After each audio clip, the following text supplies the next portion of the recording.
El sonido no era del tráfico, sino el vibrar insistente de su teléfono, ignorado sobre el escritorio de mármol. Samuel estaba inmóvil, sentado en una oficina que se sentía demasiado grande y demasiado silenciosa, una caja de cristal con vistas a un Manhattan frenético. Acababa de cerrar la ronda de inversión más ambiciosa de su carrera. Su startup de inteligencia artificial, Prometheus, estaba valorada en cientos de millones. Ingeniero de software de origen humilde, a sus 38 años, Samuel era la encarnación del sueño americano. Sin embargo, su aliento se quedaba atascado, un peso de hierro frío en su pecho. Frente a él, el contrato de la nueva sede, que él había insistido en CEO firmar personalmente, estaba abierto. Un número al final, una garantía personal de $5,000,000, brillaba bajo la luz artificial, una cifra que representaba no solo un riesgo empresarial, sino la hipoteca de su futuro personal. ¿Qué pasaría si te dijera que tu mayor impulso para arriesgarlo todo no es la ambición, sino la desesperada necesidad de escapar de tu origen? Samuel lo creía. Creía en la velocidad, en la innovación, en el salto constante. Pero había una fuerza más profunda que lo obligaba a tomar el camino más difícil, el más vertiginoso. Se había levantado con talento puro y una beca, pero crecido viendo a sus padres luchar por cada factura. ¿Cómo era posible, entonces, que con una fortuna en papel, su cuenta bancaria personal se sintiera tan expuesta, tan cerca del precipicio, como si estuviera reviviendo los días de escasez? La paradoja era cruel, por fuera, el genio tecnológico era innegable, por dentro, el pánico financiero era su sombra constante. Samuel tomó el bolígrafo de titanio, su mano rozó la madera fría. Recordó una frase que su abuelo, un obrero que vivió con poco pero con dignidad, solía decirle: Samuel, el dinero que no controlas, te controla a ti. Él no entendía ese concepto entonces. Ahora, frente a la garantía del Prometheus Tower, sentía la verdad de esa frase como un escalofrío. El abogado de la firma, el señor Weiss, percibió su vacilación. Samuel, es una cláusula estándar. Si tiene dudas sobre la exposición personal, podemos revisar la estructura de la holding. La revisión significaba más lentitud, más burocracia, menos del glamour que su ego, esa entidad insaciable que él alimentaba con cada titular de prensa, le exigía. ¿Te has detenido a pensar que tus decisiones más ambiciosas no las tomas por lógica empresarial, sino por el miedo profundo a que te descubran como un fraude? Para Samuel, cada riesgo, cada firma, era una validación de que él pertenecía a ese mundo de poder y cifras obscenas. El contrato del Prometheus Tower no era solo un acuerdo de alquiler, era un escudo contra su pasado.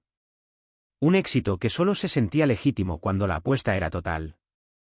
El miedo al fracaso era menor que un miedo aún más grande, el miedo a volver a la casilla de salida, a que la riqueza que había generado fuera solo un golpe de suerte. Una trampa emocional que la universidad nunca le enseñó a identificar. El problema no era crear empresas, era cómo el dinero amplificaba su profunda inseguridad. El bolígrafo dejó un trazo firme y negro sobre el papel. La firma de Samuel, una rúbrica intensa y casi agresiva, selló el trato. En ese instante, sintió la descarga familiar de adrenalina, el subidón de poder. Pero detrás, un murmullo lo condenaba: lo has hecho otra vez. Has hipotecado tu paz por una cifra impresionante. El señor Weiss sonrió. Felicitaciones, Samuel. Ahora, el crecimiento. Él asintió, recogió el teléfono, y salió de la sala con la arrogancia de un titán, pero con el corazón martilleando, como si hubiera firmado su propia sentencia. La verdad es que lo había hecho. Se había robado a sí mismo el bien más preciado, su tranquilidad.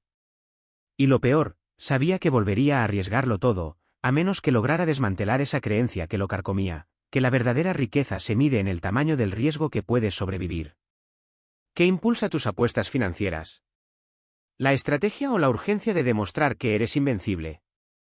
La respuesta a esa pregunta era el verdadero secreto de $1,000,000, un secreto que, irónicamente, lo llevaría a un colapso antes de una victoria real. La vida de Samuel era una obra maestra de la hipercompensación. Su garaje albergaba coches deportivos que cambiaba cada año, y su perfil en redes sociales era una curación constante de conferencias en Davos y cenas exclusivas. Pero su hábito financiero más dañino era el gasto del huérfano de éxito. Cada hito de su startup, cada titular que lo proclamaba visionario, Venía seguido de un dispendio impulsivo, una inversión ángel en un proyecto ridículamente arriesgado, una colección de relojes de edición limitada, o la compra de un artículo de lujo que solo él, y un puñado de millonarios, podían apreciar. No era avaricia, era, como él se justificaba ante su terapeuta, una sesión que pagaba en efectivo y con gran reticencia, el derecho a consumir que su infancia negada le había prometido. Era el costo de creer que el éxito no era real si no se hacía ostensible, y que el dinero era una armadura, no una herramienta. El patrón de Samuel era cíclico y autodestructivo: éxito empresarial, validación externa, seguido de un gasto o inversión de ego, vacío interno, lo que lo dejaba con una liquidez precaria que lo obligaba a buscar el siguiente gran negocio, más riesgo. Era un bucle de adicción a la adrenalina financiera, diseñado para mantenerlo lejos de cualquier examen de conciencia. Un día, mientras preparaba una presentación para inversores con su CFO, Clara, ella hizo una observación casual sobre el fondo de emergencia de su empresa. Samuel, tu fondo es robusto. Pero estás operando con un ratio de liquidez peligrosamente bajo en tus activos personales. Es como conducir un Ferrari a 200 millas por hora con medio tanque. La analogía lo golpeó. ¿Por qué tu empresa es más importante para ti que tu propia estabilidad? El peor de sus errores no era el gasto frívolo, sino su apalancamiento de narciso. Samuel se sentía atraído por inversiones que le daban una historia espectacular que contar. Evitaba la inversión sensata y de bajo perfil, los bonos municipales, los bienes raíces pagados al contado, porque le parecían la elección de un perdedor. Él necesitaba la narrativa del gurú que multiplicó la inversión arriesgada. El aprendizaje financiero que ignoraba estaba escrito en cada libro serio: el verdadero vehículo de la riqueza es la paciencia compuesta, no la brillantez volátil. La paciencia compuesta no es solo sobre el interés, sino sobre la acumulación ininterrumpida de activos que te dan tranquilidad. Tu estrategia financiera se basa en la métrica, rendimiento, o en la métrica, historia que contar. Para Samuel, era la historia. Sus inversiones eran una proyección de su necesidad de ser percibido como superior. En lugar de buscar la fórmula dólar rendimiento igual a tiempo barra inversa times disciplina dólar, él operaba bajo la creencia subconsciente de que dólar rendimiento igual a riesgo barra inversa times genialidad dólar. Esto lo llevaba a apalancarse personalmente para cubrir las inversiones de riesgo de sus side projects, creyendo que su mente era una garantía más sólida que cualquier activo físico. En una escena clave, Samuel estaba en una cena de gala. Escuchó a un inversor de su edad hablar con orgullo sobre su cartera de bajo riesgo y cómo había podido tomar un año sabático sin preocupación. Samuel, sintiendo una mezcla de envidia y desprecio, intervino para hablar de su última, y muy arriesgada, incursión en el mercado de criptoactivos no regulados. La gente lo miró con admiración. En ese momento, se dio cuenta de la droga, la validación social que venía con el riesgo elevado. No era solo la rentabilidad, era el estatus de ser el que jugaba con fuego y sonreía. La tensión se acumulaba por la certeza de que su estructura, brillante por fuera, estaba hueca por dentro. Matías, su antiguo socio de universidad, le había advertido: Samuel, estás construyendo tu torre financiera en una base de arena. Y la arena es tu necesidad de impresionar. La siguiente parte, el clímax, era inevitable, impulsado por la pura inercia de esta profunda disonancia entre su ego y su realidad financiera. El Prometheus Tower se tambaleaba no por fallas en el código, sino por las grietas en el alma de Samuel. Ocurrió durante un viaje de negocios a Singapur.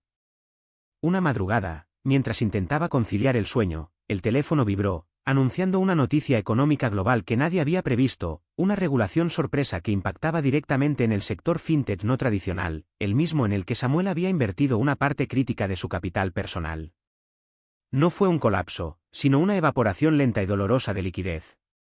La inversión arriesgada se volvió ilíquida. Al mismo tiempo, el acuerdo de garantía del Prometheus Tower se activó debido a una sutil cláusula de cambio de mercado. La doble presión lo asfixió. Samuel no solo perdió la mayor parte de su capital de riesgo personal, sino que la garantía lo obligó a liquidar activos a un precio de remate para evitar la ejecución. Se sintió como una presa que acaba de ser atrapada en un cepo. El punto de quiebre no fue la pérdida financiera, que fue catastrófica, sino la realización que lo fulminó mientras miraba la hoja de cálculo de sus pérdidas. En esa hoja, intentando justificar cada movimiento, vio que la suma de sus side projects impulsados por el ego y sus gastos de lujo en los últimos años era suficiente para haber cubierto cómodamente la garantía del Prometheus Tower, sin liquidar activos valiosos. Samuel había gastado, arriesgado e invertido el dinero que necesitaba para estar seguro, simplemente para sentirse importante. Se derrumbó en la alfombra de la suite, no por la ruina, sino por la vergüenza de su propia estupidez emocional. La revelación emocional fue un golpe seco, no había sido la mala suerte, el mercado, o el regulador de Singapur. Había sido él mismo, con su necesidad patológica de ser el héroe del riesgo. Entendió la lección central, esa que ninguna escuela de negocios toca: el verdadero retorno de la inversión no es el porcentaje de ganancia, sino la reducción de la ansiedad a lo largo del tiempo. Él no estaba invirtiendo para volverse rico, estaba invirtiendo para compensar la sensación de pobreza que aún sentía en su interior. El miedo oculto no era a fallar, era a la mediocridad, a la idea de que una vida financiera estable y aburrida lo haría invisible. El aprendizaje poderoso surgió de su colapso: la riqueza sostenible es la habilidad de reemplazar la euforia del riesgo con la paz de la certeza. Exige desvincular el valor propio de la cifra en el banco y de los activos tangibles. Samuel se dio cuenta de que su miedo al fracaso no era real, era un disfraz para el miedo a la vida simple. Y para evitar esa vida, él se había lanzado repetidamente al caos, gastando y arriesgando solo para mantener viva la imagen del genio que no teme a nada. La tensión se resolvió con la más dura de las aceptaciones. Tenía que detener la sangría, no por prudencia, sino para salvar su matrimonio y su salud mental. Tenía que liquidar el resto de sus activos de riesgo, lo más difícil, aceptar la humillación de hablar con su directorio y socios sobre la reestructuración de su garantía personal, mostrando una vulnerabilidad que siempre había escondido. ¿Estás dispuesto a destruir tu imagen de invencible para construir una base financiera real? Para Samuel, la respuesta, dolorosamente, era un sí absoluto. El clímax había terminado. La reconstrucción, lenta y metódica, estaba a punto de comenzar, con una verdad desnuda como su único cimiento: su ego había sido la deuda más costosa de su vida. Las consecuencias para Samuel fueron una humillación pública y privada. Financieramente, perdió la capacidad de actuar como inversor ángel independiente y tuvo que vender casi todos sus coches deportivos y su casa de vacaciones, activos que, para él, eran una prueba de que lo había logrado. El Prometheus Tower se mantuvo, pero la cláusula de garantía se convirtió en un nudo corredizo, una espada de Damocles constante que le impedía cualquier movimiento arriesgado. El golpe personal fue devastador. Su esposa, Sofía, no estaba enojada por la pérdida, sino por el secreto y la adicción al riesgo que había revelado. Ella le dijo una noche: no me casé con tu riqueza, Samuel, sino con tu promesa de futuro. Y pusiste esa promesa en el casino. La vergüenza era un veneno lento. Eliana sintió que el fracaso financiero era una exposición de su incompetencia más íntima. La lección que tuvo que aprender es que la ruina financiera es remediable, pero la destrucción de la confianza requiere la más lenta de las arquitecturas.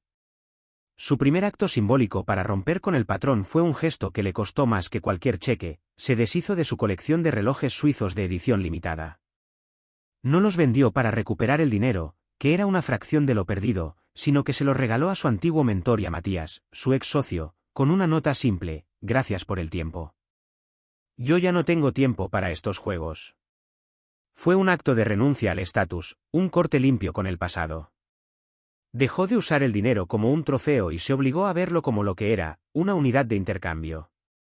Samuel introdujo un concepto de mindset que funcionó como un desfibrilador para su toma de decisiones: la regla de las 48 horas del silencio.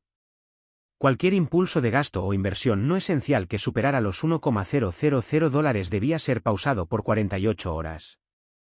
Durante ese tiempo, la regla estricta era: prohibido hablar del tema y prohibido buscar más información. El objetivo era matar la adrenalina y la justificación. Si después de 48 horas, la decisión seguía siendo racional y no estaba impulsada por el miedo a perder la oportunidad, FOMO, o la necesidad de un subidón, podía proceder. Esta técnica aisló la decisión de la emoción. Paralelamente, implementó el presupuesto de la humildad.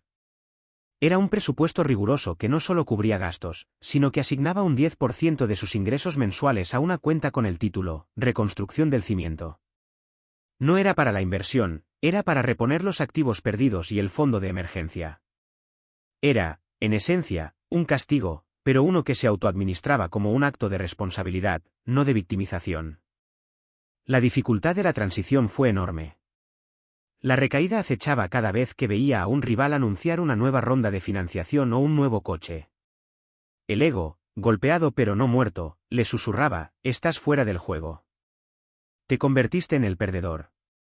Una tarde, casi pulsa comprar en una acción volátil, justificando que tenía que recuperar lo perdido rápido.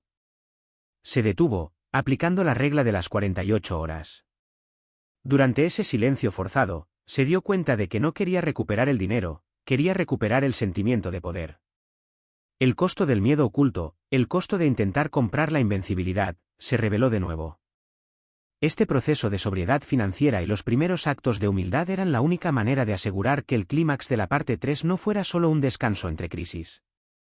Samuel había entendido que la verdadera riqueza es la que no tienes que anunciar. La lección que resonaba en el alma de Samuel era que su antigua vida financiera era una arquitectura de la ansiedad. La reconstrucción tenía que ser un sistema de paz, diseñado para la realidad, no para el espectáculo. El nuevo método que desarrolló se llamó el sistema de las 4 cuentas de la paz duradera, una estructura diseñada para anular permanentemente la creencia de que el riesgo define mi valor. Samuel separó su dinero por su función emocional, creando barreras anti-ego. La cuenta del cimiento, inmutabilidad, 35% del ingreso neto. Destinada a la seguridad a largo plazo, el fondo de emergencia y el ahorro para el retiro, Rotira/401k. Este dinero se invierte exclusivamente en instrumentos pasivos, aburridos y diversificados, fondos indexados de mercado amplio y bonos gubernamentales. Propósito emocional: combatir el miedo primario a la indigencia. Este dinero es intocable y su único objetivo es garantizar la libertad de la preocupación básica. La cuenta del crecimiento silencioso, paciencia y dignidad, 20% del ingreso neto. Destinada a la inversión de crecimiento real de bajo apalancamiento. Samuel automatizó la transferencia y se prohibió revisar esta cuenta más de 2 veces al año. Propósito emocional: demostrar que la riqueza se construye con paciencia y disciplina, no con flashes de genialidad. La ganancia es un subproducto del tiempo, no del esfuerzo heroico. La cuenta de la autocelebración planificada, validación sostenible, 5% del ingreso neto. Este era el dinero del lujo, pero ahora era minúsculo y predefinido. Si Samuel quería un gadget o un viaje, debía salir de aquí. Si se agotaba, la respuesta era un no categórico. Propósito emocional: sustituir el gasto del huérfano impulsivo por el placer planificado, enseñando al cerebro que el disfrute está permitido, pero dentro de los límites de la estabilidad, reduciendo la necesidad de compensación. La cuenta de la libertad operacional, flujo, 40% del ingreso neto. Cubre gastos de vida, hipoteca, reestructurada, y gastos variables. El fondo de maniobra para el día a día. Propósito emocional: reducir el estrés cotidiano, permitiendo que la mente se concentre en generar valor, sabiendo que el futuro y el placer están automáticamente cubiertos. Este sistema neutralizó la adicción al riesgo de Samuel. Al automatizar la inversión por paz, cuentas 1 y 2, eliminó la posibilidad de tomar decisiones de alto riesgo basadas en el ego. La inversión ya no se hacía por el rendimiento más alto que podía generar, se hacía por la mayor sensación de seguridad que podía comprar. El nuevo mantra: el dinero que no tienes que preocuparte es más valioso que el dinero que tienes que proteger. Un ejemplo real de la aplicación de esta nueva regla ocurrió cuando un ex colega le propuso invertir en una ICO de criptomoneda con un potencial 100x. La antigua Samuel habría saltado. La nueva Samuel, aplicando su sistema, evaluó la inversión y determinó que el nivel de volatilidad violaría el propósito emocional de su cuenta del cimiento y la cuenta de crecimiento silencioso. Esto significaba comprometer su paz. Por primera vez en su vida profesional, dijo no a una oportunidad de ganancia masiva porque violaba su sistema de estabilidad. La confrontación con el ego fue intensa: estás perdiendo millones, cobarde. Pero se mantuvo firme. El sistema de las 4 cuentas no era una fórmula mágica, era un contrato de sobriedad emocional que priorizaba la calma sobre el ruido. Y esa calma era la base de su nueva y duradera riqueza. El tiempo ha pasado. Samuel ya no es el chico de los titulares ni el enfant terrible de Silicon Valley. Ahora es el inversor tranquilo, el que prefiere el café de la mañana en silencio a la adrenalina de una negociación. Su evolución no se mide en el valor de su startup, que creció de manera constante y sin apalancamiento peligroso, sino en la transformación de su matrimonio y de su salud. Él ha cambiado la necesidad de la validación externa por la satisfacción silenciosa de la suficiencia. Ha aprendido que la verdad financiera que nadie te enseña en la escuela es que tu patrimonio neto solo te da la libertad de ser quien ya eres. Si eres inseguro y adicto al riesgo, más dinero solo te hace un inseguro con más capacidad de autodestrucción. La volatilidad en su vida no era un problema del mercado, era un síntoma de su propia volatilidad emocional, de su miedo a ser un nadie. El dinero que había perdido en su adicción al riesgo era el costo del miedo oculto, el precio que pagaba por no haber aceptado que su valor era intrínseco, no comprado ni arriesgado. La lección financiera se resume en una máxima: la meta no es el número, sino el sistema que protege tu mente. Samuel descubrió que, al dejar de usar el dinero como un terapeuta para su ego, su dinero finalmente comenzó a trabajar para él de manera eficiente y sin ruido. La verdadera libertad no era tener $1,000,000, la libertad era la paz inquebrantable de saber que su valor no dependía de la última cifra de su balance. En la pared de su oficina tiene una simple impresión, una cita que lo guía: Samuel, un castillo se construye para resistir el asedio. Una vida financiera se construye para resistir la tentación. Son el mismo principio. No se trata de evitar el dinero, se trata de construir la base emocional tan sólida que el dinero se convierta en un siervo, no en un amo. Él mira hacia el ventanal, ya no viendo la ciudad como un campo de batalla para su ego, sino como un lugar donde puede construir, lenta y firmemente, una vida de propósito. La historia de su colapso no es una historia de fracaso, sino el inicio de su verdadera soberanía. La voz en off se suaviza, mirando a la audiencia. Si esta historia te ha resonado, si sientes esa tensión entre tu ego y tu cuenta bancaria, te invito a seguir explorando este camino. En nuestro próximo encuentro, desvelaremos la trampa de la deuda del estatus y las 5 cláusulas silenciosas que firmas contigo mismo y que te roban tu futuro.